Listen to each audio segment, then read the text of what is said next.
What is up with Game of Thrones Night King? Let's talk about some insane theories. Once upon a time, we thought Game of Thrones was about various families warring for control of the Seven Kingdoms. Now, it seems that even the worst of those families are small potatoes compared to what lies beyond the giant wall of ice even further north than the north. Based on the visions of Bran Stark, Isaac Hempstead Wright, the ice-faced Night King has been marching his army of reanimated dead corpses towards that wall for years now, with intent to kill everyone and add them to his army. He's so dangerous and terrifying that Jon Snow, Kit Harington, thinks he's going to get Cersei Lannister, Lena Headey, to form an alliance with him to fight the guy. But what do we really know about this snowy-looking fellow? He doesn't talk much. He's mostly been seen protecting his own people and adding more to his kind, including babies who had been otherwise abandoned.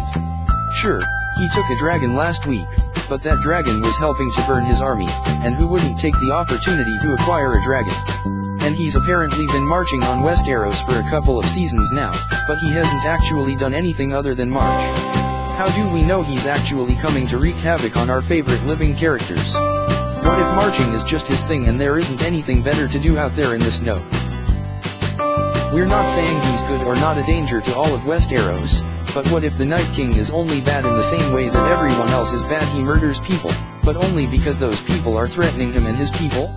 Based on the level of reverence he's being given in this show, there has to be more to the Night King than just big scary bad guy. Villains who are just villains: Ramsay Bolton, Joffrey Lannister, Valder Frey don't last long on this show.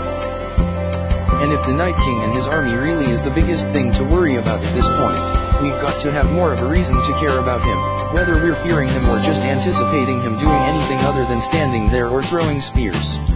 Plus, if he were really truly evil, why wouldn't he have targeted the dragon that was sitting on the ground, not moving, carrying a big group of people towards escape?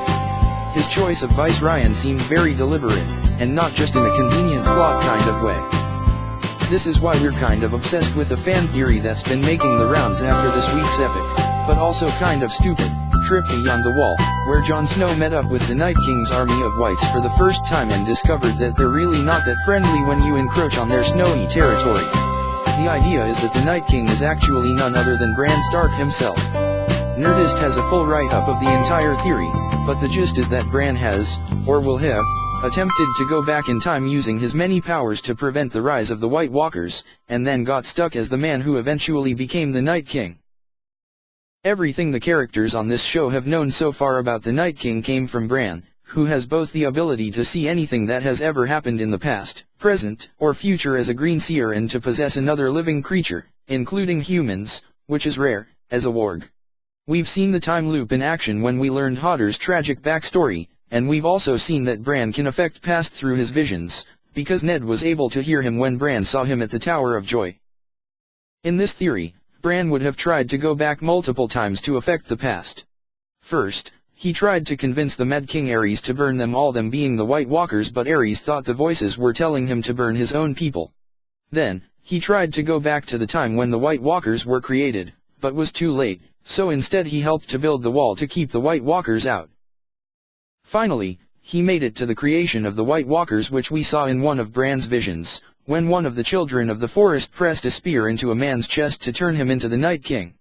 Bran inhabited that man, but then stayed too long and couldn't go back, meaning he's now been the Night King for over 12,000 years.